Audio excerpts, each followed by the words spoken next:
notice a wuni photographer. Into wuni bibi. Me camera me use no bujo bi. Pachonka ubetumi ato camera way, any lens way, any sa battery way be amamia. Enka baby abeko bia no medi wechi na metwitwa pictures ama. Near the aye o Facebook ni keka oni ade. But me news ka rather na mesro say weekends me metumi the camera no. Akwa juma weddings photos ni keka oni ade. Na me say okay be ti me fa no. Na me watch no. Be 3 months. Na me share den to aneka. Say Obeja na so bekoso ya ye ko Tamale ye ko himfa ye ko Nigeria ye ko himfa obedi mechi be kwa kujutwa photos ni ade nyina after 3 months na me started to aneka apart from the national service na me am to aneka after 3 months. Could you believe say out of that no that back me one of the proposal by so ni photography you know na for my year do level be so on bezo mo be a company enti on be photography ni nkeka ho ni ade enti yempe investors be more on the meaning confirm back menu kasa na nti omo be a photo studio photography company omo yen keka na ade say why am obi afa na dwumem as general manager of a TV station obi a was chance here with that portrait picture no chama wo no. Yes, I mean second story na me year campaign 2020 campaign ye kwekra bi ase e wo me person so year campaign young lady bako ofi mi kro manyina ase me na me share anim youth be brave into me share anim o share ni t-shirt be gina pick up na chinti e ko ekra bi ase e kwa no kwa nipa no so be brave nipa be fa ne say 40 50 ene na o me share odu ase na ye kasa na maame abro ba ko fi e fo mu ba o so ni ja no kransuo ti girl no me hu ye na se me no me gina so say na me kasa e na nipa no say me hu ye na girl na CF baby e won no dimi ka call baby maame no wo no ko je maame no ensuo ene ni ja no di ko ja no fi to we no buy ti etna come your back fee na me bisa me boys ne say sake wo ye hwan a no mo kire me say hwan na me say entun san fe conference we hwan o si o Cape Coast University say obi university student ena what here say Akosua jani nsuo nkaka san say dem say okay and then course na o ye sonography okay o my the sound image ni ade so okay ti say dem pa na o here dem pa na me to me abo no so here laptop na me to laptop man say on yin school Oji koye 1 year after semester na me free because I said the results this already by very good grades. Na me say I'll put you on my scholarship. Wow, put you on my scholarship. Nti owie sonography no wie no ye na. Emfiensia. Etu ode me bank cry, ah ode me ba Peace FM no. E na me san ko Legon, e koye me masters e wo ho. Me koye masters in business administration, marketing option. Timi tu we be a marketer. Me can the sister say, what do you have baby? I'm free no. And sister be by a bra me de me home me find Jesus Christ. See me rather than my gym. When I me imagine say, na some na what can me de be juma. Eti me tu me ni no kradie ho agro me ni ho agro. Me nye perfect, me ye mistakes me ye nipa. Obi ye ni ho we perfect. Na mo me mama gene po nye nipa bone. Me de no no. Me mama gene po enye nipa bone. Sa me ye bibi na nya me gitum se ko de ma nye ne ye fi se me ye nipa. To err is human and to forgive is divine. And sembi ametete wo me nkwala brema na chese my life will not amount to anything. And never said Cassam for me castle radio so in Shina I am many bebre.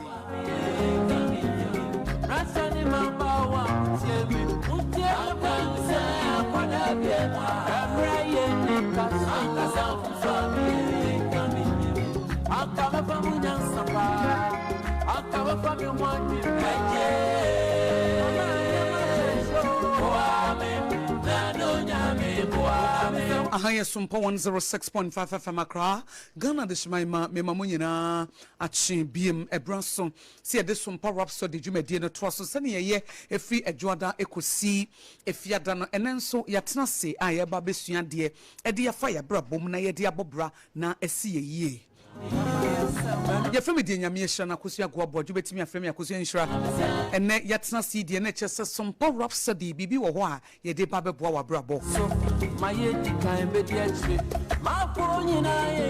Jumedi edro no pa ye penem die ye penyansa na ye de bobra no na aso no etifo obi no obi nso mfre obi join me on my Facebook no eye Sompa 106.5 FM Accra obetimi a join ye live sesi a na ene yesua handling life's challenges. Abrabomu akukushia sie. Abrabomu wohawu. Ene neye babedi hu nkomo. Abrabomu niyema bi a wontimi nya ho hye. Eti ne maba no. Ye woniyema bi wo ho a wontimi nya ho hye. Eka ewiase eka abrabo ho. Ene me bebie woni wo ho. Na masanso ma wo strategy de wo beye de afa ho. Me ba be hyehye wadwene, kwa be fa so hyehye wadwene na wo de akọ okopa. Na wo nso wetimi ebie wo no aka te se Paul se wokopa no mako awie. Mako okopa no awie. Abrabo kon no mako. Ye nananom kan sem bi se wo bra ye okon eye no kore pa wo bra eye okon. Na enso nya obia na timi di abrabo mu okon mu nimde na wo pre nimde di mu nkonim. Ebi mu ko a wo mu di ncho. Enema bia tutu nipa bi ama wo masom ho akomfo.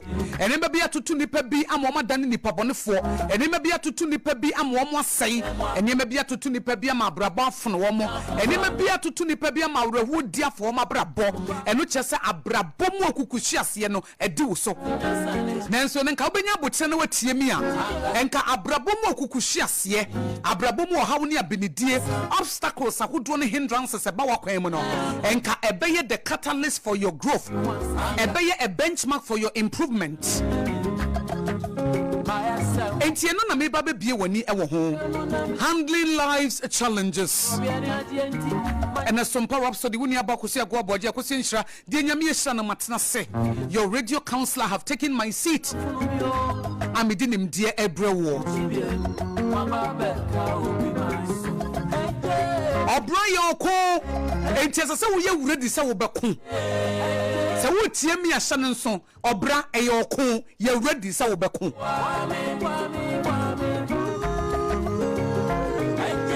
Se wo desande ni hye wutim se obra ye oko ma ye wuredi se mekonde a na ma hyehye ekwan ye fa so konde a ene obedi nkunim. Wujitum se wobra ye oko mepenim de kwan ye fa so ko edi nkunim efise ebi mu ako edi nkunim ebi mu ako wo madi ncho ehimfa na wobegina abon nya easy samu obi anadaw emma obi anadaw se o abra bon de mo na mama na ye de naturally life by default is difficult. Onyankopon wiase na wo boy na enye se ye wiase na ye wo mu no enye de Onyankopon boy ni ni o. One na bo wo so ni asase. Nenso kuridi Genesis chapter 1 na boy ye 26 ne base ye moni pase ye suban ene ne seso no a. Na me di wiase nyina hye ni pansa no. Se wo mu ni su na nyame hyira ye. Enye no ne enamu yo. Se wo bedru Genesis chapter 3 a wo bo se ahyease bi bai ewiase na hyefom. It will refer your friend a fallen world. Ewiase a ahyease. A fallen world. It is a one who say wiase na ya wo matomu no. Eye wiase ahyease ntime be kona mageme dia wo boa abrabo bedi so. I'm telling you the fact. You need to have that mindset. So when you adwene hye wutim say life is a battlefield and I am ready to war into my victory. I am ready to war to fulfill my destiny. I am ready to war to have my inheritance. One yes ade kakra bi ba wakwan mu anu abamu obu. Ade kakra bi ba wakwan mu awosi ade ne mejai. Ade kakra bi ba wakwan mu awosi menya biem. Ade kakra bi ba wakwan mu awosi adwuma ne mensua biem. Ade kakra ne ba wakwan mu awosi adwuma ne matom. Efise wo mmre e wo hunhum ene wadwene ne watenkam. Abrabo wo homa wo mo mani e den. And ye didn't say, and near my yabato, and if be a when you need a so mumu at one sabba from Nansuna, no, you will survive through it. Who bet me a door, baby, Biamanabaya or Tamfo, who bet me a door, baby, Manabaya or Tamfo. Life challenges how to handle them. Until an enemy buy, you know. Obra eyoko ye boya dwene pose ye ba beko. If says one wani anya den na wanko a wo chefe ewo mu no wonsanka. Wo chefe na ewo mu no wonsanka ne wonsanka chana. Sa wabamu bu ntamu a wo chefe ewo mu no wonsanka ne wonsanka chana. Ade kakra bi tu wo na no wo fold wo amsa enne onyame de nyame wo ma wo nya. You have to roll your way to victory. Ese wo ko na wo de je wo inheritance. Onyankopon ka kire Israel for se wo yi wo mu afiri enkwasom wo Egypt wo de wo mo ko bo sha asase no so no. Enye se wo mo ko na bo sha asase na wo ka se eye a land flowing with milk and honey no mo ko na asase no da ho. They have to war. They have to war. Onyankopon kura ka chom sa asase ni omu dia dada wo se we ni bo sha asase no. This is the promised land. Nenso asase no Israel for kui ansa na obi enya na de. The 12th tribe of Israel will be akoi wo mo man ko wo de na tamfo fae. Enti se wan ko a unya wo de.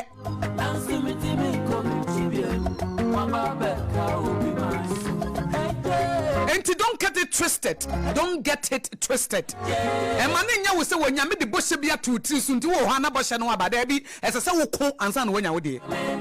Me say wo de fa Israel for yam fato ho. Enye Nyankopon no ana ka so de boshe asase na mo mo. Enye Nyankopon kura no a. Adenti na wo ko ye na wo nkofa asase no na wo se wo mo nko na wo mo nya asase no. Wo mo ko ye na parasite ne gigabyte fo ni hina egu asase ne so. So wetimi ku wo mo pam wo mu fra asase no so na wafa wo de. Sa na abrabote nya me the picture e maye. Na wo maye shadow said your life is it here. Sa asase no de ye wo die o me de ama wo nanso so wanko a wo tamfo befa. Asase no me awurade be se me de ama wo but wo tamfo bi wo so dada. It is a wanko a asase no mbefa eso me awurade makasa ye wo dia. It is Nyankopon aka che wo sa de we ye wo dia no enche se wo koye na na ade no wafa wo ese se wo ko ansa na wonya wo inheritance. Eju a wo gin se abrabo afo na group bi na wudie adwuma na wo sua no wo master wo bedidi watam wo master wo bebu wo eye wo ko ese wo ma woni ye din sa ha ma bas 3 years 4 years me besu adwuma me ma me master time na temu didie ene ni amane ma nsi me kwa mesua madwuma wie na da ache ma ye master this a wo ko ansa na wo tumi esua adwuma na wie school na wa chance a wo so pese wo ye degree no enye sa wo ko ye na ye degree na ma wo wa enter university awie no ese wo prove se degree no wo ye award wo ye ansa na ye dia ma wo ese se wo ko ansa na wo timi anya obra eye okon e ma obi ana da ade bia wo de besi wanu so bia ye wo ko asofudie ne na fam wo so be ye nyame adwuma he onyame asoma wo de wo ko nipa wo mo yare wo matenkam broken people nipa wo tiny ani bre nipa konkonsanfo ene nyame se kofo mo bre me oga sa wo ko ye no ana nipa no wo ko ka nyame asem no mo si o ene ya fa yesu si ewurade ne yagye nko wanya wa fa yesu si na ewurade na je obesa de ba wo wani asa ba wiawo asa di wo konkonsa. Be ready for battle.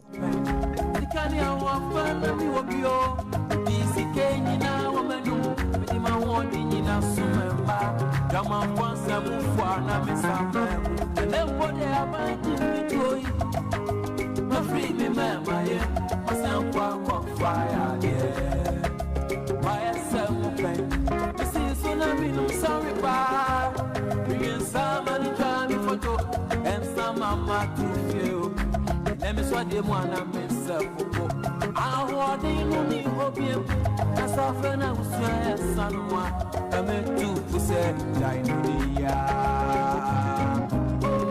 I got everything as sanity. I got everything as sanity. I got something for me.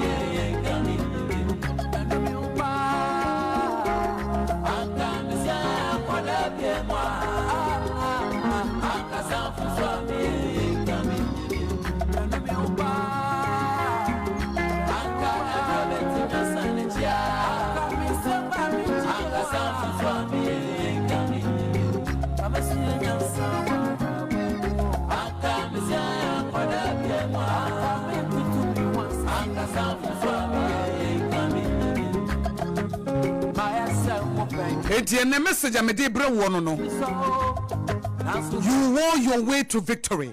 It is a we read this Psalm 144 verse 1. Psalm 144 verse 1 will say, Blessed be the Lord.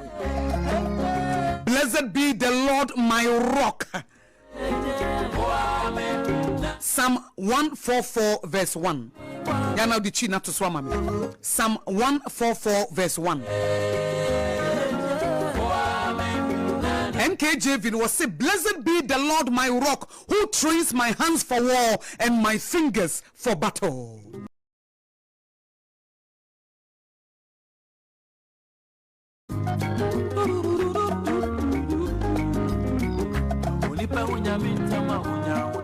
If I yes tama kama bre azani na rasula lai oche masa se ma metoye 90 points fero ankofo fie mwati na to binya baby family tinto kongo bi manja se abe untie mafutuse anga everybody na sana tia anga sanfu Enti David ngoma no amede ma wo no eye Psalm 144 verse 1. Blessed be the Lord my rock, who trains my hands for war and my fingers for battle. Was it David in Shirani Eurade? Me butaya wachre mensa ene mensatia akudie. Okudie. Wachre mensa ene mensatia akudie. Enshranka urade me butantim enshranka urade me butantim wo wono wo chechre mensa na mensatia okudie kwa efa so edi wokon etu onyame timi treniu na wo de akon etina make sure say bosha asase nyankopon ka kire won no enye so omuduru ha na omo fa asase no as I said, they have to war their way before they can get to the land. Ebusia wo manku wo mo de no ebusia wo manku wo mo de no atamfo fa asase no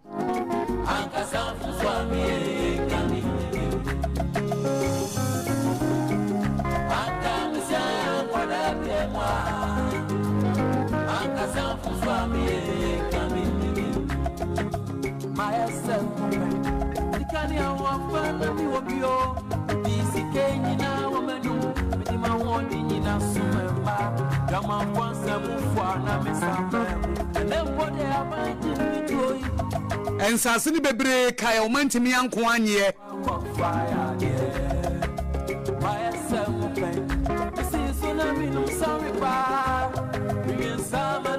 Amorite 4, Perisite 4, Canaanite 4, Hethite 4, Gigasite 4, Hevite 4, Jebusite 4, no mugu asase no so.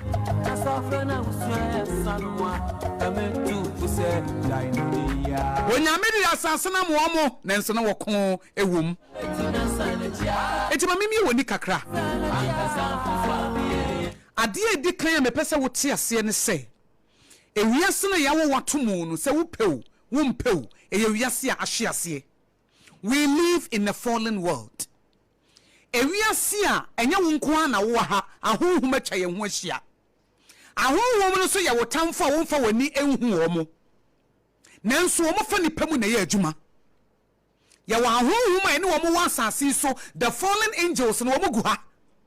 Enti ye ne wo mo gu ayamfo ye ne hu wo mo but wo mo ye yetamfo. Eti na se wo ready efficiency nwoma no a Paul aka che wo say nye ne honam ni moja na edi asie ye ne ahomone ne awiemu atumfo ye hu wo mo but me pese me di revelation bi ma wo say sa ahomom no wo mo fa nipa mu na ye adwuma wo ma cha ye ho ahia efisa asase we suru se woni honam a wontimi nya hwe wo hia honam na wo di aye bibi wo hia bibi ye material na wo di ho se bi adua se bi aboa se bi nipa na wotimi afam na wo di aye bibi eti wiase we ahyiase ahonhom bebre che ye ho ahia wo mpa nipa asem but nipa eye powerful essence ahonhom ni na ti ase biem onipa nyame abɔ se ne suba ne seso no wo ye powerful essence ahonhum ni nyina ahonhum echa ye ho ahie nyina no ne wotew mu no wasosi ne wo wiase na emom no se wan hwe yi a wo mo be fa nipam asori etia wo aka wa hye a wo destiny wuntimi mfofele da tiasia sasase we nipa bi eni ho a wo ye wotamfo de oye wotam nipa bi eni ho wasase so a no flesh and blood a wo ye wotamfo. I'm telling you the fact. Nipa bi a honhum be fa wo mu aye boni atia wo no enye nipa na ye wotamfo honhum na tinimu na e de ne ye adwuma na ye wotamfo. Eti se wonnim na wokotan nipa wo be ye better wontimi fa nipa bone nche no wonfa nipa so bone anche no a wontimi hunyame ne monyam na mmom se wonya adwene bi se nyame ne hunam ne mogya na edi esi o me ne awie mu otumfo ne ahommone a wonnim source no ba bi efire eti nipa na kwantine wo se bompa ye ma wotamfo de wota wo no de wodi ani bre ne wotwa wo nanti de odi hu konkonsa no bompa ye for the deliverance if so no kwa the devil is after that person nanim na wonnim ntia nani na emie ye ntia honhum nim de ne wonnim ntia eti na ye ne se wo ne wota wanase na ni bere wo honhum bi na de ne ye adwuma ba honhum bi a ne wo ye adwuma na nyame honhum a ekire wo besew sa wo ma honhum bi de wo ye adwuma tie nipa na se wan sakire wadwene a sa honhum no besan sew nyame wonkonkonkon na nsai nipa we the Holy Spirit free ho who be odo be adwuma bia wo besew sa wo ma bufuo honhum de wo ye adwuma wo besew sa wo ma ani bre honhum de wo ye adwuma wo besew sa wo ma jealousy ni envy honhum e fa mo ye adwuma wo besew enti wo na wo tie me no wo bi ani brenti wo chicha wo nantini no wo bi ani brenti wakoka wo ho asem bi no obi ani brenti wafo wo sika adwane ne se wa mo ani ana ho a na wa hu beyond the person akotan nipa no a otan ne oyawdie na beba no wa ha ne besi wo nhira kwan ye wo wiase ahyease enipa bebre eninimdie wa abrabom enipa bebre wa timoden enipa bebre ye ni brefo enipa bebre eye greedy ba ye do ba betu omumu oni omu ana betena sansi so etu hia strategy eti mema ne nya wonwanwo se wo maame tan wo na se wo papa tan wo e ma ne nya wonwanwo se wo ko adwuma bi obi mpa wasem a e ma ne nya wonwanwo se wo nia bi ne wo ti ado anwoma so den eya wo nsume nkogina ba bi na ne wo nia ne nye pe nenke kanke na ho asem da bi bompa ye ma ne se nyame mfa ne nsanka no na wo responsibility wo asade wo abrabom se wo beye wadwene ne wakoma ho adwuma se be ye de nipa ne ye wo no emetena wo so enu na ye wadwuma wo responsibility da wo so ne se ekwan bi anipa bi afaso treat wo ekwan bi anipa bi afaso aye wo bone no wo ma ho kwan e ma sade ne mfa wadwene ene wakoma no mum na emese wo na mo be di sade ne so nkunim enu ene wo wasade de nipa ne ye de enye wasem ewo ne oni ne nyankopon ntem ene abrabo ne ntem de nipa ne ye wo no eno de enye wasem eye nipa no oni ne nyankopon ntem but wo wadwuma ne se enye wo wadwuma ne se wo besesa nipa no enye wo wadwuma ne se nipa ne beba bepa wo chewo enye wo wadwuma ne se nipa na ni beba na ho so ne wo ye no fa wo betimi abompa ya ma no se nyame ma na ni ma na ho so nemom wadwuma kase pa ne se sa de we nipa di ayemi ebe ye den ena mindi yawo ebe ye den ena minya wotan ebe ye den ena misimi nkoye ni brefo ebe ye den na adwemboni ma metirim eno ene wo wadwuma sa adwuma na nene me ne wo ba be ye no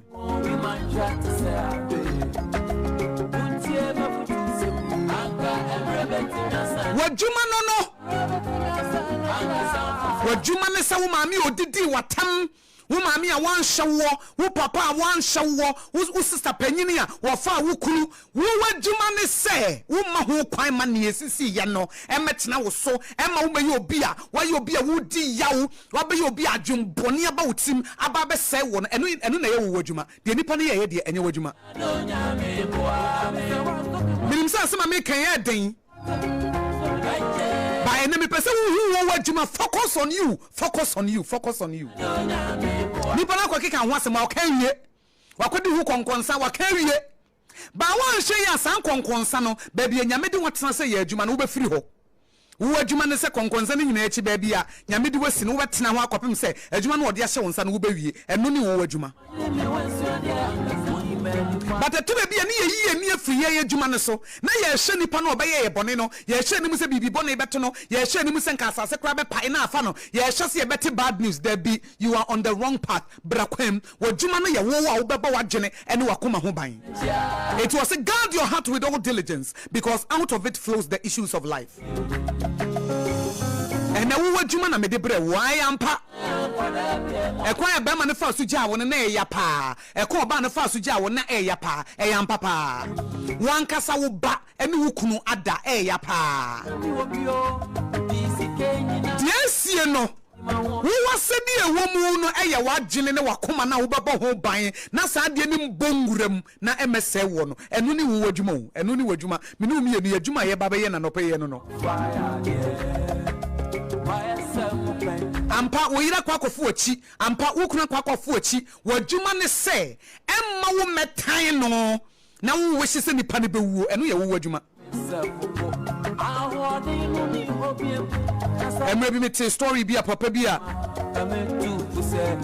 wako pension sika ka ye nyina eno this kan koto 207 ba CB so de be ma driver bi ama driver ne de aye adwuma ama no etiefo papa de ka isi ho no de kire ne ba panyini e ka kire ne se ka makwa akotoni o amede baba be ye adwuma eja me pension sika menya ye ni na aye adwuma na me de dididi me pension abresu yi eja menya 2 bedroom bi a me si ye no na me de bebo me bra kakra e no de papers ne kire ne ba no etiefo ne ba no se wo pekwan etukwan omo ko Italy ni Spain yo pesu otubi e na brante ne kofa aka no e no ton ye wa ma ne papa amane e no first sika no odi dwane papa ne ti se ne bana kwa koton ka na di edi sika na dwane no wantimi anhya ne ho so atiefo papa na ntimi anhya ne ho so ebra wo ti se ne pension sika wo de akwakoto 207 ka no ne ba panyini atam ka na kwakoton ka no atam sika no edi adwane se wo di tukwan ewo ya wudie papa ne bie na no wo dome ne banesa what domain banesa eh ade na to wo nenso wa ma wadwene ne wakoma ho ban a e be se wa mo aye boni mprenu what domain bano you will die prematurely yare ene bebo wa mo wuo ono ankasa ne biological son papa ne ntimi anhye ne ho so adentia wakoto ne card ye dwane what domain banesa ampatiefo ne bani tu kwan no yede ne funu ne firi ho ba Ghana yede ne bani funu ene firi amono ne e ba Ghana etimi busa wo se kana okoton ye no eya o pension sika wo de atoka na wo ba ma wo ba panyini atam ka ne pepesa akoton wo de sika na dwane ba na anu yiye no ene se obedome akwada na because na ye ni only son ebufuomu na wanhye ne ho so no wo domain ne ba no wo domain ne wiye no akwada no so dura brocha brabo na nko ye da wo yare kopim so wo wuye yare no ka sa yare bebo no yare no so bo no ampa na tiefo unim eduru mre bia papa na nyi no yare but no obi ne ho obehwe no papa no so nyine ye no obeda na yarefo but ne ba panyini we ne ba be ma ba kope wo de nano ekunu wa mo na dwene na koma ho ban ebra ne ba ne ya ade a na ye ne ya hey me se wan hwe yi a ade na ato wo be mo asaya de wo be saya de wo be saya de ma fe wo ne be kwatia wo ene be san kwatia wo na wo se wo kuna chiti wo se wo yira chiti na wo te wo na wo dome no na wonim se be ma no wo ye wo ma papa oba no wo ye wo ma e ma me no na wo dome wo ma me no enya wo ma na wo dome wo mo ya hweyo na ade na ato wo no wo hweyi a wo be act in a way a wo ene be san kwatia wo na sa wo dome wo ma papa enya wo ma na wo dome wo mo if you say the sons of the fathers are transported to the children Wose wo yira ya ade ya wo ya eti wo dome wo yire na wo yire na wo dome no no enye ne yam na nkwada ne firi baaye hey obi ye wade na ya ya hwe yi o na wan sha wo be ka de bia wo na wo to amana won so na wo betom ewiase na ahia seti ase sa enye de wo pabia na wunya I may expect perfection from people. Nipa mre minia nipa mre sa uni mo nipa emre obi wa okoto problem bi mu a eko obefa so acting one na nwini so obeye sa da. I'm telling you me si nipa emre etina sa wuti se bibia to obi ya men judge no if se bia to a wo be acting worse than the person. Nipa mobo ena ye emre nso adi we nka menye bida me nka menye ka wonu tum shut up unyini ntia eti sa wokoto se abo bi esi wunua so a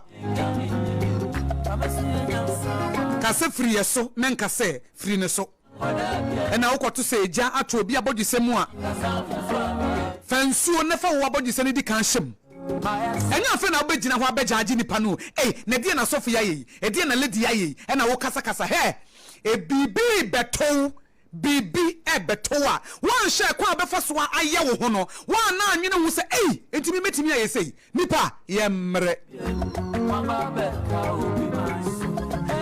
etire nya meses wan fa wuni ade anche na won so wan fa wodi anche wo no if say yenyina ye tietia ye ho na so yenyina ye tietia ye ho na so papa yentimi enya botre domain ba no eduruma wa yarde oda horo bi eni ho a wo behwe no akoda no wawu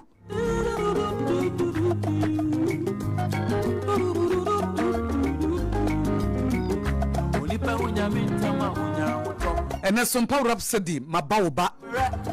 Sometimes you say dear between ye de bia ye she and we me see and we me see and we me see and we me see and unkwana wa hwesa there be 10 mirror na bawo ho ade ni pa dia ye me ntimi nkomachi nkosesa no ade na meya metimi dia bo me ho ban na menya otan ma no ema men wishe bibi bone men wishe se bibi bone beto no men wishe se bia I agrada akwa me pai ni trim anase because nipa na mami musa o owu a ho beto wo de owi a usika no se wote se ka bia bona maniti apecha wo no ede na de bebro ubenya satisfaction bi ho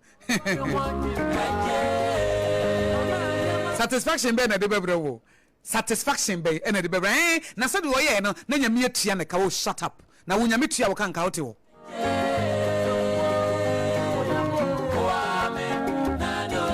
misini pemre enti huni pamobo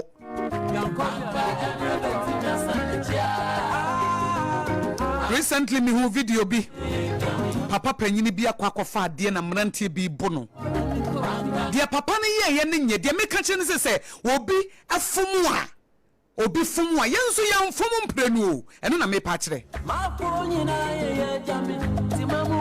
papa panyini wakofa ade enye papa na anya ade na mrantie bono na papa ne kan sem bi wa mante o se ekom dimi ntina me koton de ato aduane adi ha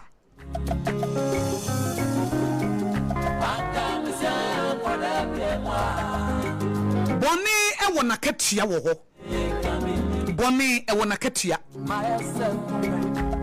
onyame wotie nipa so ka emra no etie nipa so ka but nipa yentie nipa so ka tie ne nso saa onyame otie nipa so ka emra etie nipa so ka but nipa yentie nipa so ka enye nipa wasede ne se obi aye obibi na wo beye bidie tia no enye wo adwuma no wo adwuma ne se wo be manyame na vengeance belongs to him no be di hene anasa wo de be famra kwan so ne mmra no ene ne wodi ene ma mienu pe na wo authority wo so na se wo ankasa wo de mmra hye wo nsam se wo ye me sei eti mekuni bi meye ne boni sei mewia na ade biem no wo ya ye nyame wo ya ye wo nyame na wo ye hu nyame a wo betofo mfise wo ntimi nyame wuti wo nyame nipa boni fo wo wiase adwemboni wo nipa tim ye bone ekuta onyankopon ene mmara no obi wia wan de na wo de akwa police fo wudi nipa ne court obi afo asase na wudi nipa ne court onfa ne court wasama na manyame na se wan kasa wudi mra be hye wonsem se wo ye nipa he suro sande no se wo ye nipa wose mennia wo ye nipa bia ye made na mia me de bre hye mensem na medi nipa no wogu na ma ye nipa ne bone me se amana no wo betom wo ye nipa idie won so be form I'm telling you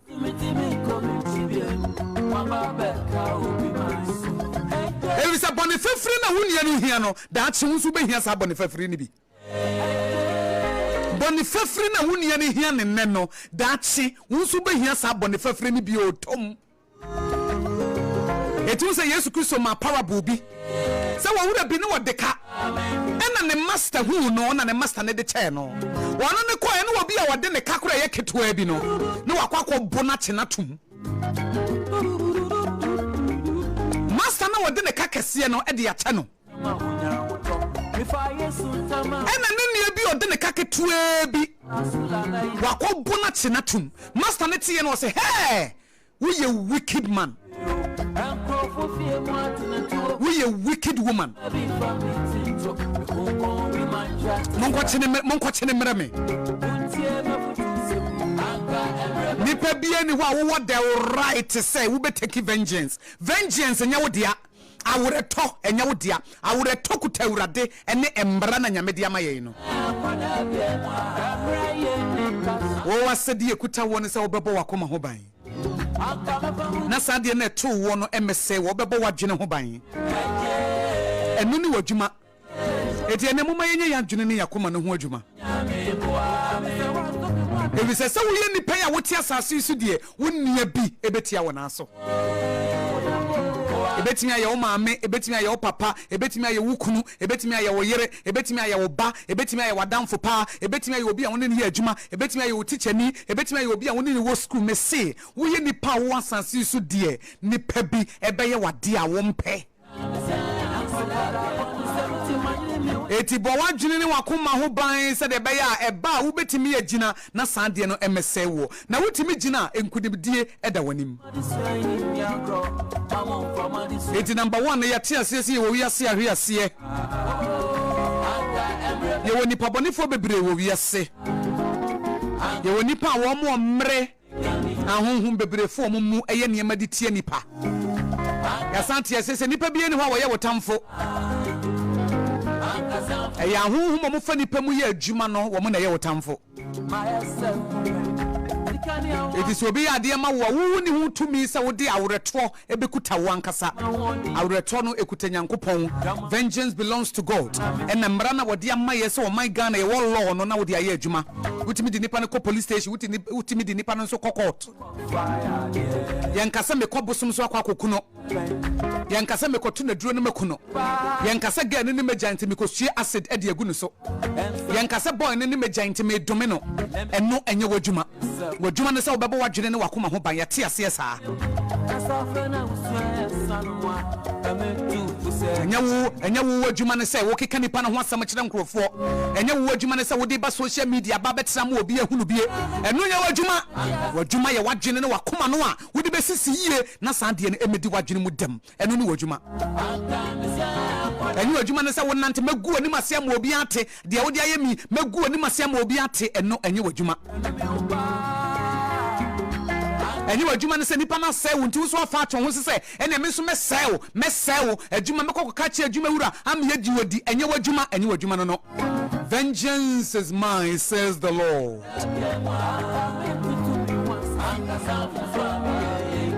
womu huni pa mobo no nyame hu omo mobo omo show mercy nyame show mercy etimi so mennia ababone ma wo hu memfa nchene da wodia saade na ma wo hu se bire bi beso wo behia bone fafiri but wodia se memfa bone nche nti wo so yemfa wo de nche wo da mesi nipa mre na nipa mobo wasedi a wode baba wadwene ne wakoma ho banti na meba yo. We read this Psalm 74 verse 20. I will say, have respect to the covenant, for the dark places of the earth are full of the hands or habitation of cruelty. You can say pamna nyankopon ne wo no kuramu ye. Every say we are na wo mu no. A habitation of cruelty. A habitation of wickedness. A habitation of evil. Eti e ka se nipa nye.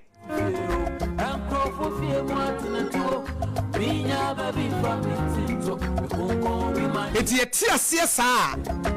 Ni enim se nipa nya. Obi ye de anya be onwa. Se anya onwa. What asie se nipa nye. What you say, the whole world is full of darkness. Eti bacho obi kodi hu kongonza we a big deal. So obi wi awade a we enwanwa. De wonti bi dani. Onyankopon kura nkrofo kona sori dem ko wi ano na wo. Onyankopon nkrofo kona sori dem ko wi ano na wo. Ananias ne ne yere kura. O mbe chatro wo Holy Spirit anim na wo. Ah, ntie de e onwanwa ni. Anyway, di me ho kankansa, anyway di me ho kankwasa. Awiase na wo no ntia se ntia. Enam di sikato ena wafa na nyi nipa na wiade. Etiwe onwanwa. Ai, ena me kan sam kire no, me ka tense ma ne nkan kire obi a na unim se nipa na waka kire no, na nipa so kan sam kire no a, o so betimi aka kire obi na. Eti the moment secret, unim ma me kan sam micho, secret e ya de wo nko a wutirim. Ye ka se secret e ya de e wo nko a wutirim. Efri wutirim a enye secret biem. Secret e ya de a e wo wutirim. Se wonya bo obi amane a enye secret biem. Wonya ka kire nipa enye secret biem. Secret mesuma sam e ya de e wo ne wonya nkopon ntem. Ade e wo wutirim, ade a wo ene nyankopon nko ananim ene ye secret. Na asa me kobo me kuna mane a enye secret. Mebo me yera mania enye secret. Mebo madam for mania enye secret. Mebo me colleague bia mania enye secret. Wonya koka kire wo bia enye secret biem. Enti na nipa na wo pesa wo share wo secret no. Anase nipa na wo pesa waka wasam che. Ese wo se nipa ni yo bia. Secret ne beda wo ni mienu ntem se de da wo ni nyankopon ntem no. Secret na beda wo ni se de da wo ni nyamentem no. E beda wo ni nipa ntem. Ese wo so niam bi hwe. Na mum no kan wuru se wo ye nipa nko ade e betimi abase ma yonko fa no kora besai ama mire bi wo secret no wapa ho ntoma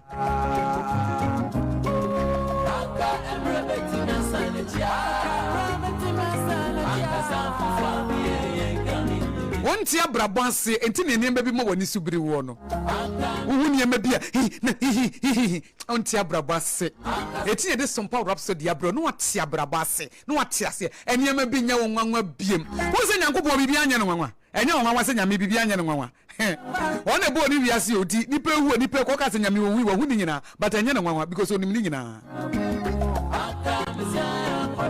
sometimes ye busa se nyame no obo wiase ye wiase no ko hu ni sei enya na nwanwa o de ye no asase so no enya na nwanwa fi so onim se ye ne bonsam netia. So he is not surprised. Didn't you we are surprised? And say won't tia brab ka wo tia brabo say utim say nipa bia mehia ni bia boni bia wa asase so nipa timi ye ne say nipa wo betimi aye bi se wo hia wo bia ne nyame honhom e na efa adwuma eye adwuma fa ne mu a boni bia nipa timi ye no say nipa no betimi aye bi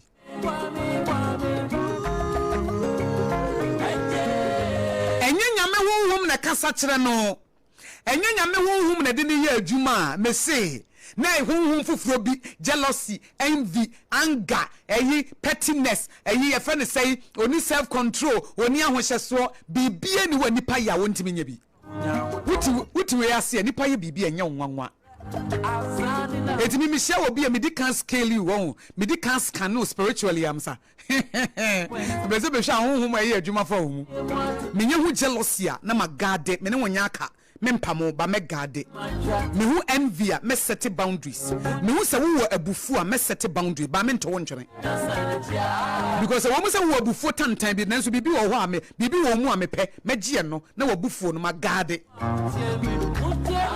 me hu se wo envy me jealousy bi me nto wonchene because wo envy a wo sa wo jealous wo sa wo bibi papa bi wo mu bibi papa na megye na wo envy and jealousy ne ma guard me nim se wo jealousy and envy e wo mu ntim nya masem nka masem nkyerɛw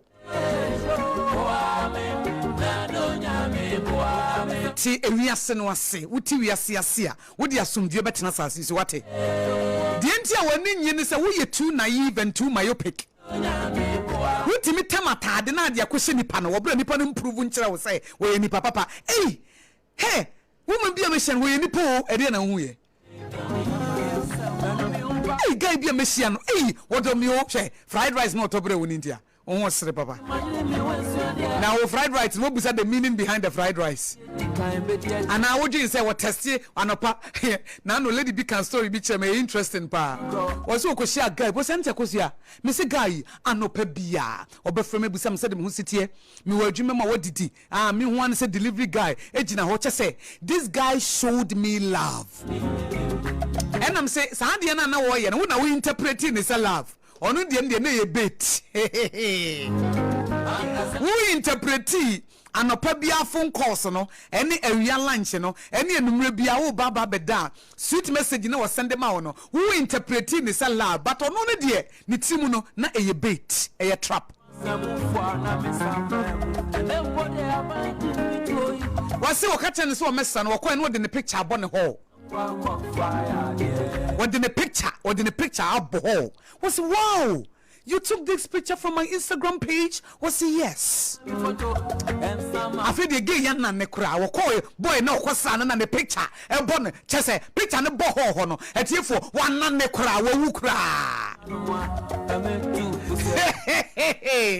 unnim nipa unnim mi ya mema quotation bi na de aba obra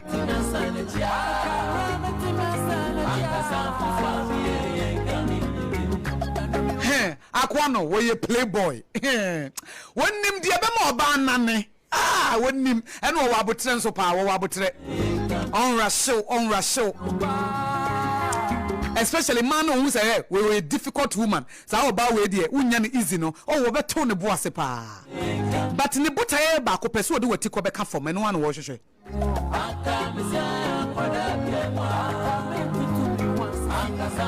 wakoto picture na ebo ho no chese afedi e woni ne nanane na mwa na finally oja ne ho ma boy husband weekend wo ho e ka se munye adwama mo a mo amuye die ntie o mo amuye die ntia nipa nye adwomboni wo di patrim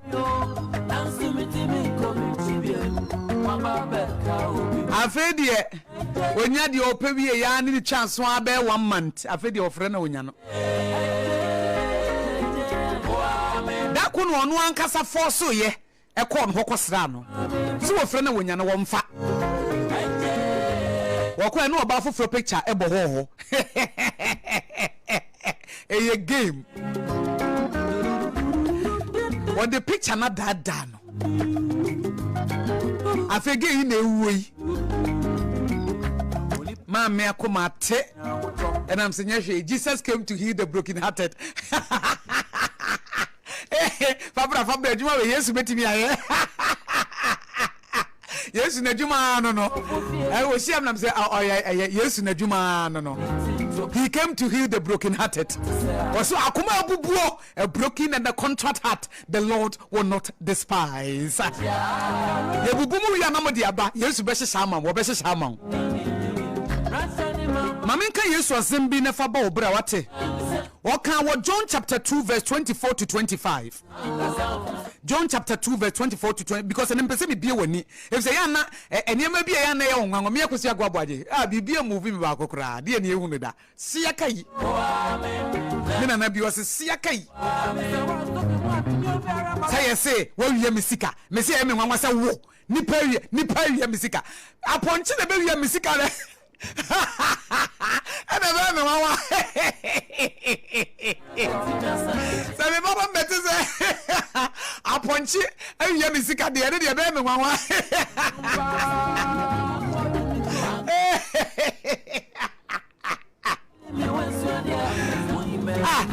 se aponche be wi Akosua sika ndi be me nwanwo na aponche so timi wi sika ba yesi nipa wi me sika sua nipa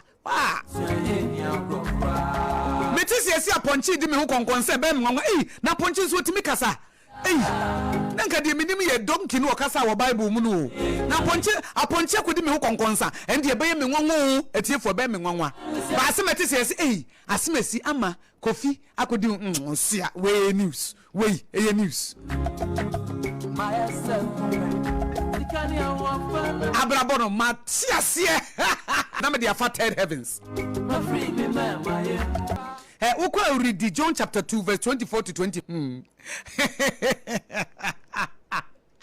Meso ma Bible no so na ya na nipa ya de bia na ya nwanwa ama ayi sia ayi se wode na mato na krama ya befa ana wode na mato no okra eti wode nam to no okra befa nje e nwanwa sa wode okra aba ofie na waja ayi amane ato kitchen ho na oba ye okra na ba befa amane no a wo se ye nwanwa se okra na we amane ene na wo wonti abrabo ase onti ase na okra fa amane ye nwanwa eti ni pedi konkonsa ye nwanwa Akosua se de medi me wura hye ne mu odi wura hye ne mu na Nyankopon no obo nipa what is what de wura hye nipa mu nyame no no obo nipa no what is what no kra na obo nipa no wode ne ho odi agro wonte se sa Nyankopon no obo nipa no onim de wo nipa mu no waka se no menka de odi ne ho tu nipa so wonte da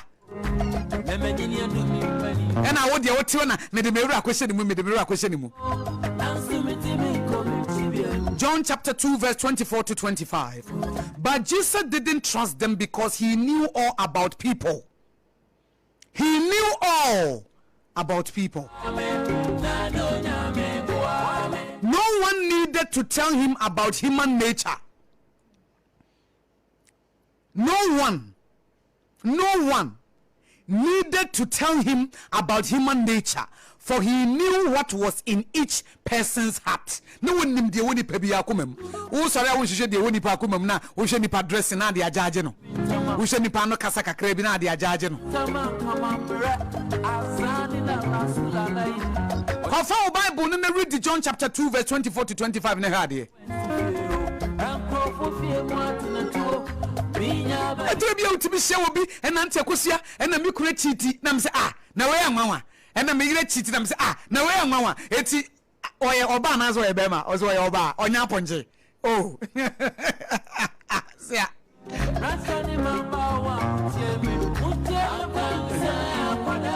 eti aye nipa ne nwanwa se ne yira fa na chi aye ne nwanwa me kan se ye o ti asam na me ka no. I'm not saying said that is it, but say we ni pay when you're capable of doing anything. I'm telling you. Adia mani panye bibi se ni pana bona jene pose.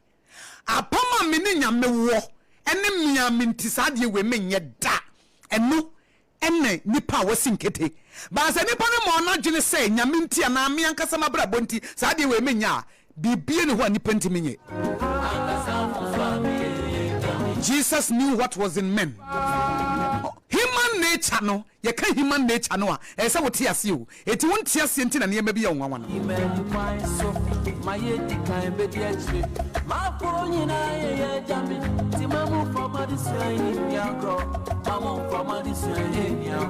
No one needed to tell him about human nature, for he knew what was in each person's heart. Yes, wo nipa na di na chi bebrebe no onim se aduane chi no mu di na chi o no wonim dada. Ebra wo fa two fish no and 5 loaves of bread na wo 10 no nipa be 5,000 no ohun se aduane chi no mu di na chi nti anya na nwanwa. Wo na obi send you text message say I love you no wa conclude say wo do me na wo wa fa ne sa.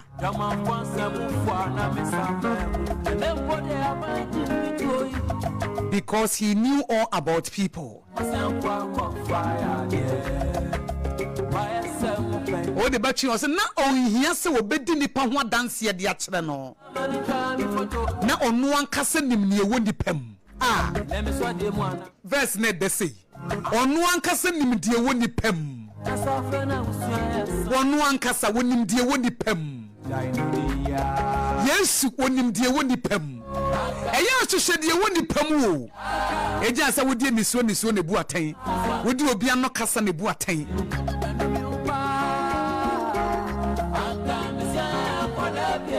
And da hono. John chapter 2 verse 24 to 25.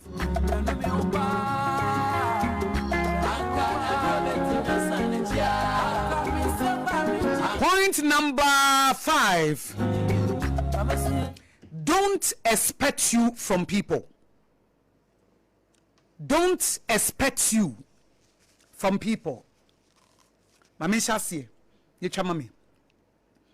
Don't expect you from people. Make us say, don't expect you from people. Sometimes, said ye sit here no, and ye Jesus son will be at here. Send you sit here no, a young will say, son will be at here. So we ni papa pa, no one you bonny many pa, would you send the penny na you bonny many pa? So we your beer, would doni pa, would you send the pebia doni pa? Don't expect you from people, but rather get to know people so that you can place them at the right place. Who said ye ni pesitiye, no who baby would you be see a wabra boom. Now, mom, the man yen say, said you will sit here no, son will be at here. So we shall be now the wakuma yina donwa, and no just any penny na do makuma edo. A bit the smartness and a edo. A bit the assistie. Ena edo ebimu de nada ena edo ebimu ye opportunistic ebimu take advantage enti don't expect you from people mu amoye no eya mu ye too naive eya mu ye too myopic oye nti wo eya wo se obi aye wonye oh se wodi akosua ye wo akosua mu bebre batenya akosua nyina anya pew wodi ama nyina anya pew. It don't expect you from people. When say the way you are there, no just say no be aye na de oh. Say the wish obi apesa odi ahopopo oboa no. Who can say obi na oboa wo a na oboa wo keke. Obi wo bibi ntia wo oboa wo. Ebi a wo say wo tamfo de frɛ obi na wo frɛ no na wo show care to you no pani pansema na wo yesa. Enye obi na ofafo frɛ wo kyese wo care o.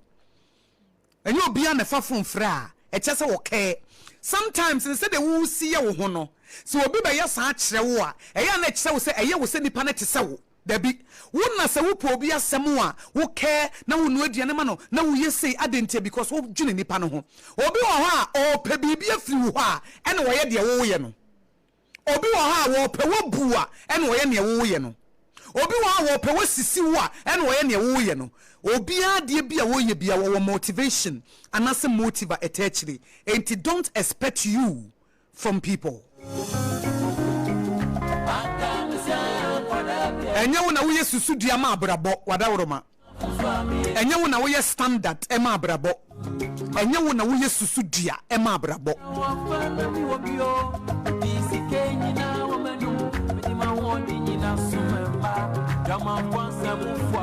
Point number 6 ade ba ko eboa wo ne say ma empaibo eni hene e wo wabrabum wo hia nyame.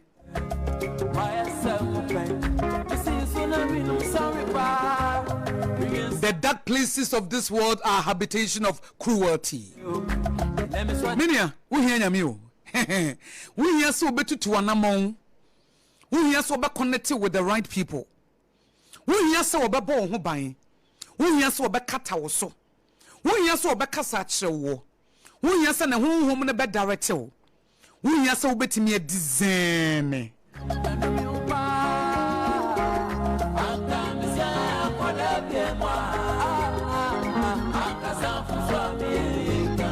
Eradi abranti ya waba minche ya papa we ya waba minche mami hu adwene woni tirim. If the Bible ne kan say Yesu Kristo no wonim human nature and no wonim akoma eda wo mo yem wo ye nipa eti wontimi hu nipa akoma wontimi hu nipa adwene eti wo hia nyame de enti wo hia nyame ne say things are not always what they seem to be. Etikache nyame say won't reveal the intent and the mindset of people to you. I am making assumptions about people's behavior. What? Pray about people's behavior. One shot there were power some no betano. Not there were town when no penasum. One shot there were power some no betano. None there were town when no penasum. If it's with discernment, a low. One shot there were power some no betano. None there were town no penasum. Missy will hear Yamio into Bompaye. No, sorry, I know what I'm about. I am a quadruma. One one echo. And in Yamina or boss so near Sassy said the Abraham will do baby and no raise the altar. No, raise the altar, ewo fear, raise the altar, ewo bedroom, raise the altar, ewo hall. Oh, sorry, and in Yamen Cassa and San Wapie. Yes, I won't Esther Smith. Then you will say, Medeme ho. Shawonsa Sawunya me bebo me ho bai Efiri Otamfo ni shishe diemo Want to me susan ope mahiasi Debiara oka mudu Ewuradi So humia ma wansan Ewuradi wanso mi mo ni obi amaba wo nchen Obetna in this cruel world they say wo mompaye agrubi na wudi enkrofo bompaye na wo sere wo ye joker, you are a joker. Asase we so wo hie nyame papa etu mpaye baba ko wanka Ewurade boa me Ewurade hu me mobo Ewurade boa me Ewurade hu me mobo Ewurade boa me Ewurade hu me mobo Ewurade boa me Ewurade hu me mobo manenya wo mpaye bo ne dey Ewurade boa me ne hu me mobo susuro hene minim de adam anim batu de wonim fi se wo ye ancient of days na hansa na me enya me na me bo me ho wo na wo bo me eti wo na me dan wo se wo ye fish every so ma wo bewu wo ye hu fi nyame mo you will die, you will be a living dead. In this wicked world, you need God.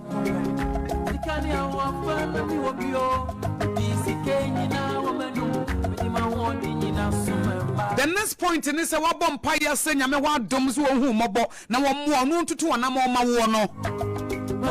Won so fanyansa enante. Fanyansa enante na mo ni na ho. Fanyansa nante na mo wani na ho na wo kasa dodo. Wo kasa dodo. Ena newe, ena die chen we, ena newe, ena we, de bia na wo ka wonka wanu ntomu da.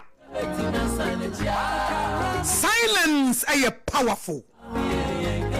Aya surprising crofo kakra. Aba. Aya surprising crofo kakra. Wo dey surprise bia ni ho.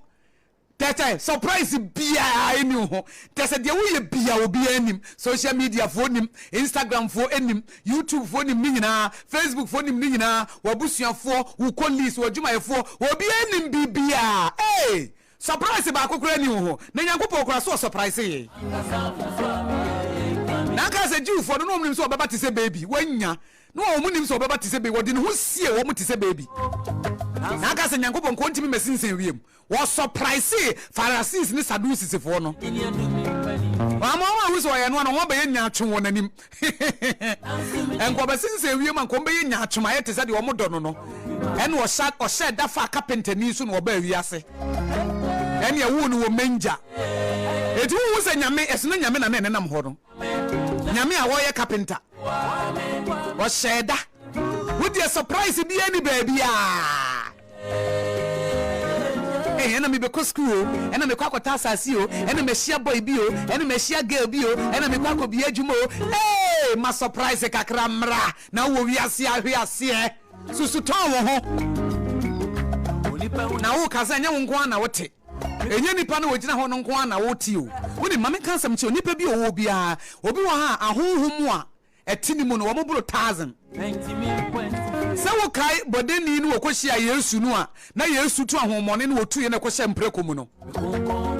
want to say we are legends. I want to know say what can you say? Or say oh your friend was say a very legend. Omo doso.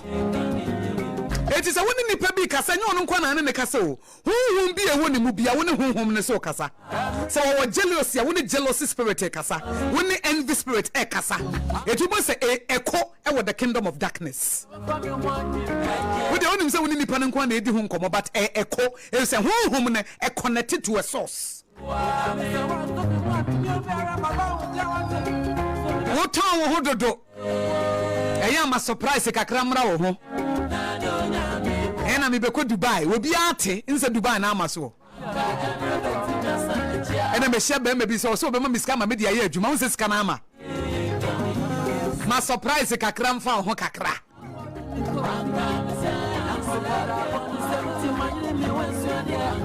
surprise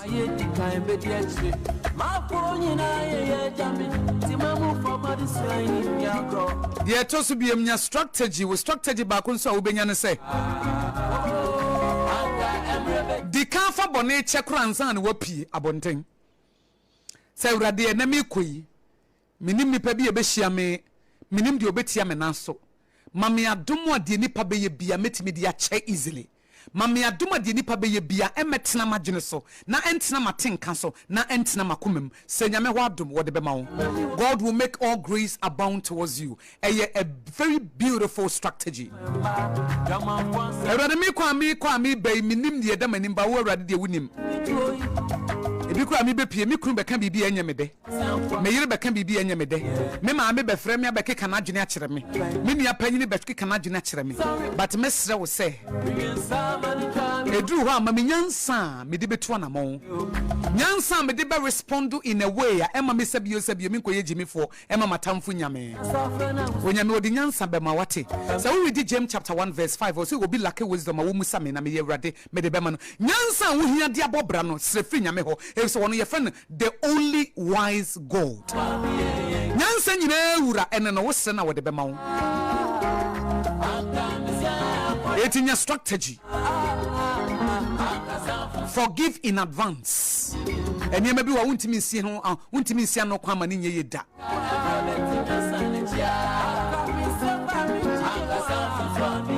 nya strategy oba na wuchie no school fees wo betimi asoma na no wanko no wadiska no oba na betimi aye niamo ho sem bi di akere wankasa wo ba wo a wo hye no betimi aye niamo ho bi di akere wo but nya strategy e ma wo mie wa no ndomi akwada ne fisa akwada ne sei a eye wo nso na wo besei enkora na wo kire wo madwuma no by all means obi bede su baby obi be hwie nsu obi egu baby obesmo obi ne wanko obakọ akoto ne wo mpe. Prepare in advance how to respond to uncertainties. Prepare in advance how to respond to disappointment. Prepare in advance how to respond to betrayals. Prepare in advance how to prepare in advance how to respond to disappointment. Prepare in advance how to respond to insubordination. Prepare in advance. 2 points pena mini wawie na fe mama etie fo abam na so de odi aba your radio counselor mafamadwa na yedi nkoma no pay ya boy adwene ne yakoma ho ban na ne yebesi bia na amu anwuram your responsibility ne ye de obi ye de enya yasam build stamina.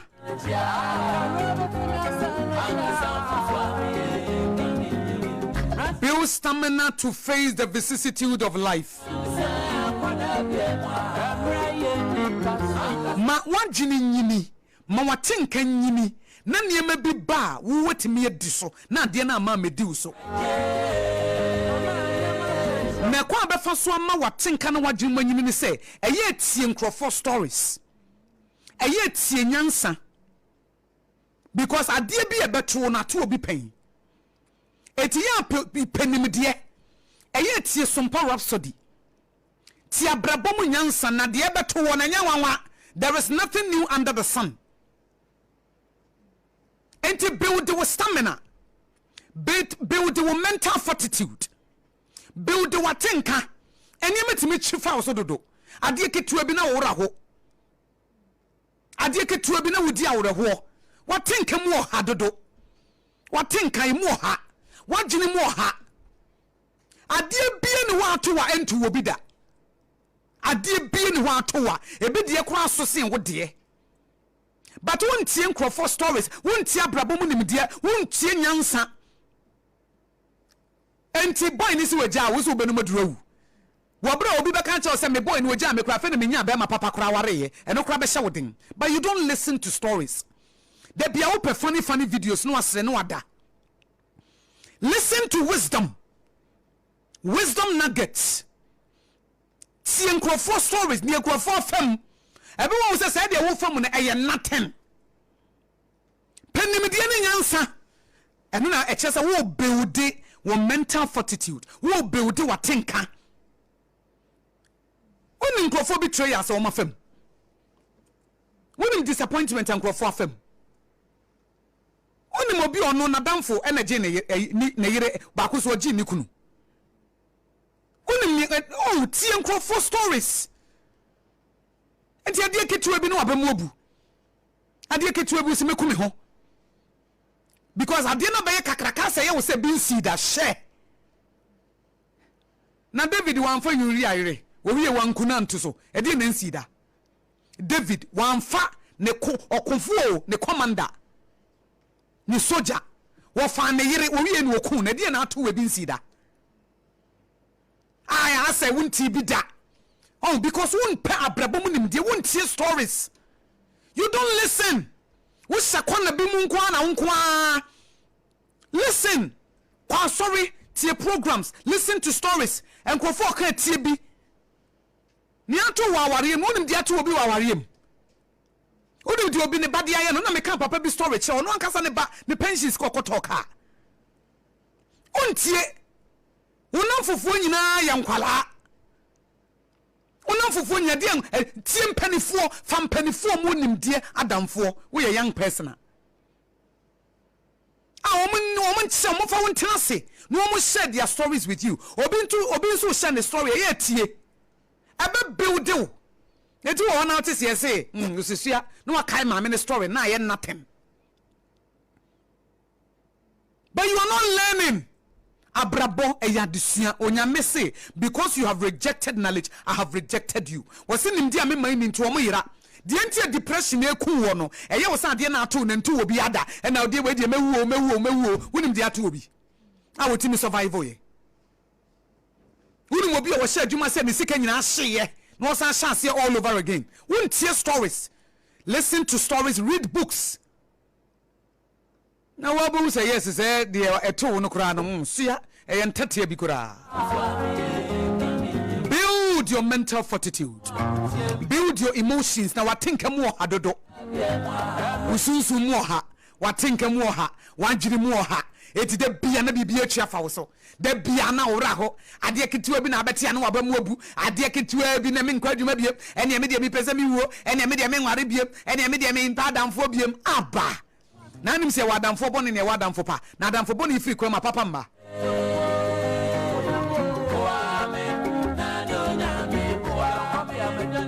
na die twato kura no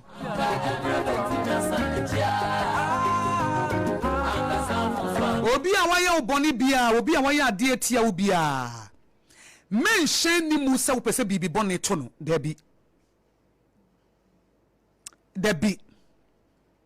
obi a waye wade ye wo ya mentena wona wo twen se wo beti se bad news o chese wo beti se bibi boni bia to no hwe wonim se sa de na nipa ne de ye wo no ya bata betimi adane aye nhira e betimi adane na aye nhira sa de ne ma wo hunu nyansa sa de ne ma woni da ho sa de na amo anye naive biem sa de ne na amo onyini e de de ntina wo tan nipa no Utana yere. Sande na mu oni ada ho. Sabre na mu hu baabi sese wodi usika to. Sande kodie ne ba wo life mu bekire wo nyansa se be mu wanyini fise na wagene ne watenka mu ha. Eti ade nti na wotan nipa no. Ade kodie na Nyankopon yusu ye de boa wo no. Ade na wotan no. adekodiye na nyankopon yusu ye ma wo hunu nyansa no adenti na wo hye no evil da bia me kase bia me step mother wo bia me hira na pa o kire madwumaden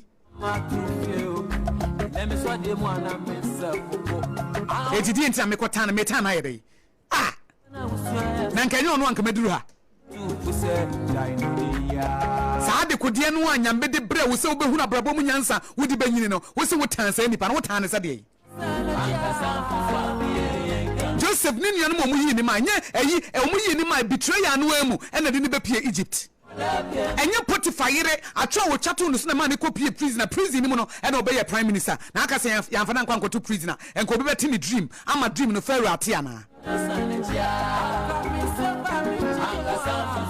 die chato na mede ma wo no obia nyame fa ne so se nyame ne fa ne so se bonsam ne fa ne so se ye ono ankasa ena ye nipa bone ni odi oye tia wo bia no saa de no enhyira bi wom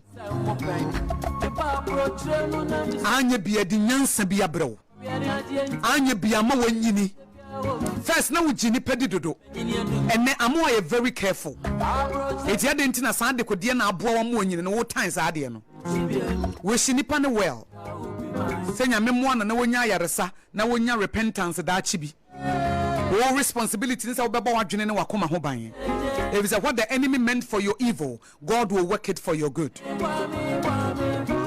onyame akwanye nipa akwan o etre bia san de na to wo no eyenhyira blessing in disguise look at saying sa boy nko wanyawa ka obekwa akosia Mr. Aboagye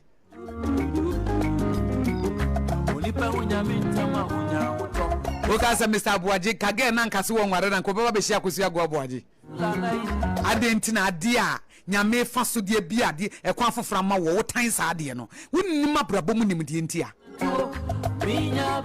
what semi nyansa pa wo ai se wo na wonni nyansa se be ya obehunu nyansa ntia what semi nyansa pa he eti waboa wo eti se obi ya obibi na kasa he what semi nyansa nipa na waboa wo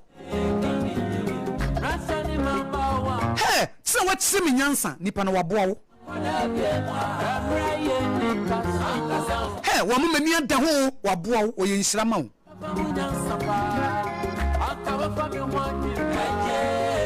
hey adia wo ye na ahyemio hey obemu ohihye wabra bofoforo hey jiana mi ginidi aha eti wugidie no ubewe onye obia na wudi ugidie bema no adenti na ade adi nyansa abrew ade aba beboa wo ade ama wanyini wo se wo tansa ade no wonti abrabo asintia na nka obede nyankopon ase amasa nipa na brabo ka obede nyame ase amasa nipa na brabo what the enemy meant for your evil the Lord will turn it around for your good the chatwa kra ne e bonus na mede ma wo shawa brabo mfiri won kola brem besi won panyi brem ade bia eto na eya ade bia nipa bi de ye wo ade bia wokoto mu atete ohaw ne abenidie ka kire Awurade se kan nyina kire no fa ne nyina wo se Awurade won saa de we mane na menye nhyira mame ene ye bonus amede maka kire Awurade se Awurade mane nane nenye nhyira mame dane no mane nye nhyira onyame nko na timi fa ade ase ye dane no mane ye nhyira dane no Awurade dane no mane nye nhyira mame dane konkonsane nenye nhyira mame dane betrayals no nenye nhyira mame enkrofo bebre enya ministry out of pain ade na tu no na enye no eno na beti ni ministry say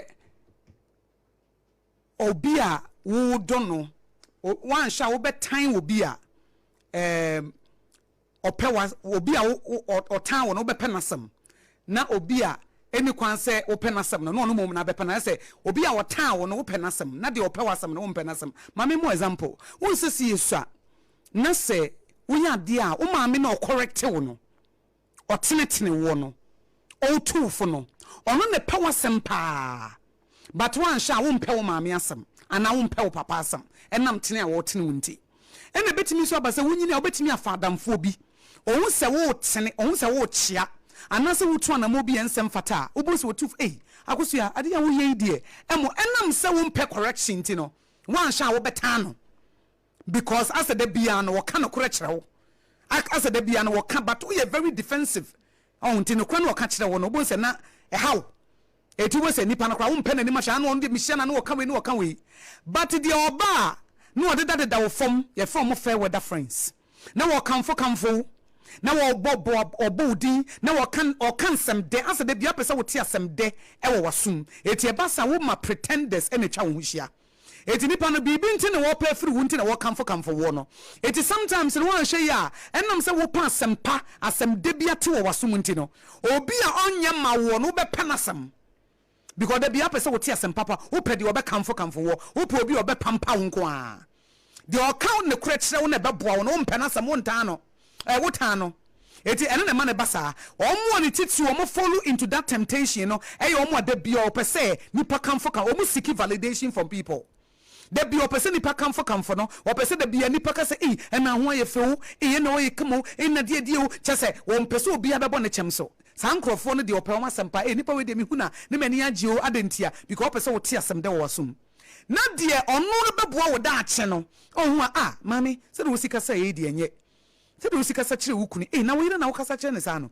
na wo mu ode sa o correct you but enam say enye denti no wo sa fe nipa on the mempenasam adai because you can't take the truth wo insecurities eti de bia no you surround yourself with sycophants omo beka abebo wabasonko a but de obeka che wo say wo dressing ye but ono so na eboa wo de obeka che wo say sent wo wanum eti ya hye ko hospital ni yanko hye no sani pa no mpenasam eti eno ene ma me de echechire musa no we mepe quotation nyame yado ma kina hwemanim me wo enti me time no nso aso eti nyame yado ma wo kina mepe saa adultery ema bema edane a loaf of bread na ma ni twa ne nkwa na so no mehwehwe e wo the book of Proverbs message na wo kina me de abro enti me gina we so na me de Sompa Rhapsody dwumadie no aba awieye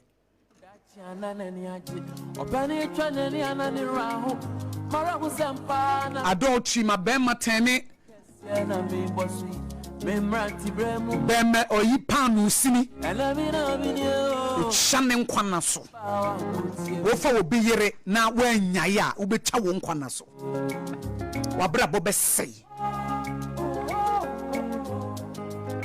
minim sikani bi okumase me monidi sika wonya ye nkrofo yire no nko ana na wofa onde nyame ama na enwu ntem onim de oye no o ma ne bodam en wo hyedem no wokam enam so wo skenti no mutimi mfa na nante abonten etu utwam wo area ho abati no wokam sa na afi ma me fo na omunim no na omu di natem sabio mo so wo chia wo fa nkrofo yire na ka so be fa ho adi na adwene ne sei o hyedem su sa for 10 years ansa no wo ade anya wo dia oyo oba obi kunu twon ho oye bema obi yire twon ho yete se Pharaoh yete se Joseph wo Potiphar fie obi chawo nkwana so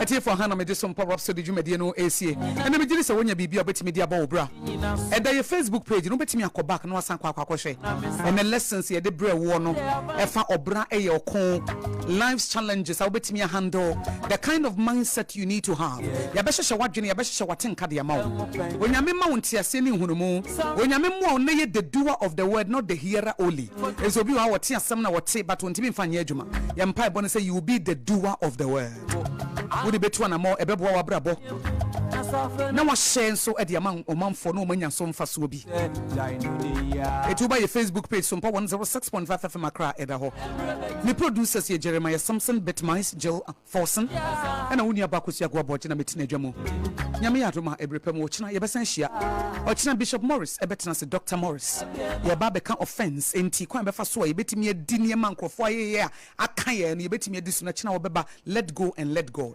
ekina betena se wo Sompa Rhapsody so 8 am pepepe era munyina se mamumo anytime me sorry sui 8:30 pepepe ye the second service dwumadie no ebebro emisemo 10:30 pepepe emisemo 10:30 pepepe ye the Sompa second service dwumadi ne bɛba yɛwie yɛ no a na 12 yɛde prɛmto brɛ kaseɛ bɔ no aba yɛwie a na abena ruti ɛde Sompa Delight na wɔde aba this week Sompa Delight exciting show ɛna ɛwɔ w'anim paa Ami Newman bɛba ha na awɔtwe mu Ɔbapa Christine so bɛba ha na awɔtwe mu eti yekrado says social entertainment show na wi na abena ruti wobɛti bi na awɔtwe mu de ɛyɛ fully packed